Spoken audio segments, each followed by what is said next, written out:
So we ran a series of trials in 2013, nitrogen rate response trials through New South Wales, Victoria and South Australia. So of course we got the agronomic responses out of those, good nitrogen responses. And what we decided was, well, okay, what's the numbers, what's the crunch when it comes to economics? So basically there's a couple of variables there. There's the price of nitrogen and then the price that the farmer's receiving for the grain. So we ran that particular analysis, but what we did, we actually said, okay, let's pick three nitrogen prices and let's pick a good range of wheat prices and just see how our economics look under each of those scenarios.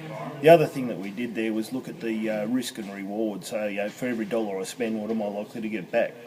So what we found was at those sort of mid-nitrogen rates and that sort of range of 40 through to 80, that's where we were really optimising our risk return. But curiously, in terms of the returns net of nitrogen costs, we were actually on an ever-increasing plane, which was surprising. Now that's explained by a couple of factors, probably the heavy crops over the last couple of years and also some nitrogen losses during the wet summers.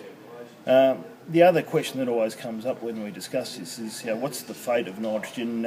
If we apply it, we get enough rain to get into the soil, but maybe not into the root zone. So we had a bit of a look at that. Also, there's been some studies in New South Wales and also made reference to some of our long-term work, which effectively shows us that we're recovering around about 90% of the applied nitrogen. So that probably says, well, there's a risk factor of not getting a response in that particular crop, but in terms of the nitrogen hanging around in our cropping areas, it's probably not a great risk. So in terms of economics, we really just have to be factoring the carrying cost or the interest associated with that nitrogen if we're carrying it over for another year.